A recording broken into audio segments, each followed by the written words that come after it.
Welcome to this exploration of the Atlantic Trade SAQ, the one that features a picture of a plantation in the French Antilles Islands, a sugar plantation.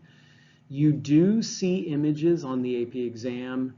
Very often the analysis of the image is not focused on specific aspects, so you don't need to be able to read every part of it.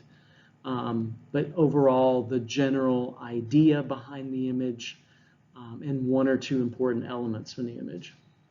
So let's look at the answers that you could have chosen for A, B, and C. The first question asks you to talk about the effect of the plantation on Atlantic trade. So it's thinking about the trade of goods across the Atlantic. You need to explain your thinking, and it needs to be accurate. It is a French plantation, so it's not English, but you can use examples drawn from the English experience because the English operated pretty much the same way. Growing sugar is growing sugar. One of the things that this plantation shows is the creation of a raw material being shipped to Europe in exchange for manufactured goods, which is really the triangular trade that we talked about in class. This was an important trade relationship because sugar is very profitable, and that stimulated both economic growth in the Caribbean as well as in England. Because this is a lucrative and profitable practice of growing sugar, you could talk about mercantilism, the idea that European policymakers were regulating the trade of the colonies in order to extract more wealth from them. A great example of that is the Navigation Acts. And remember that the College Board folks definitely love when you bring in specific terms like Navigation Acts, mercantilism. And in fact, you're not likely to get a credit, get a point for an item without using specific vocabulary. You could also focus in on the trade aspect of what is exchanged.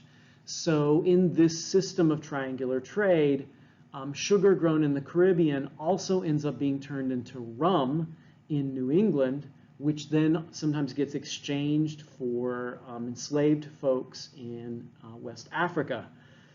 That means that there's going to be a large economic connection between the colonies, both North America and the Caribbean, as well as Africa tied into Europe. So this triangular trade that we looked at really isn't triangular. It in fact moves almost circularly across the Atlantic as goods are exchanged, as ships pick them up and then transport them to other locations.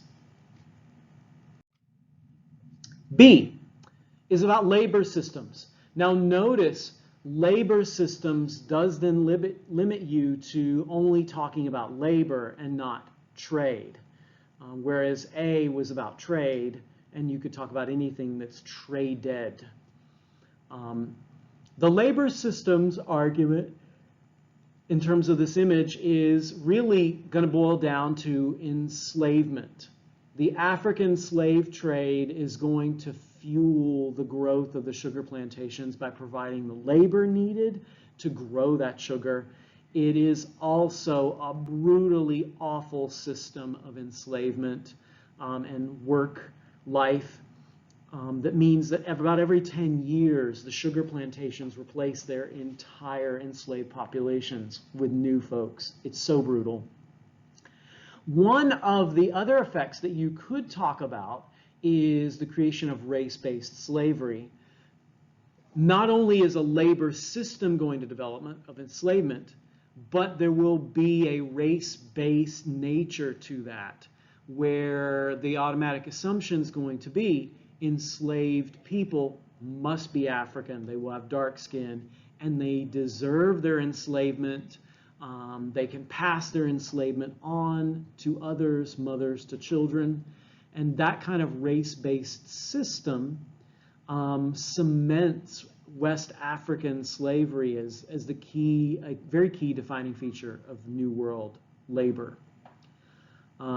This also helped hasten the end of indentured servitude. Indentured servants are becoming much more scarce and hard to find by the middle of the 17th century, which then will help shift people's attention towards African slavery as a replacement for that. In C, you're asked to think about the effect of all of this on Europeans, not the Americas, Europeans. So what does this do to life in Europe? For one thing, I think you could focus on the sugar aspect of this consumer revolution that's occurring in Europe, where the fashionable thing to do is to drink coffee and tea and chocolate drinks in London tea houses, to eat massive amounts of sugar, as production of sugar creates, new wants for people to have it. People used to sweeten their foods and their drinks with honey, but no longer, as the supply of sugar is taking off.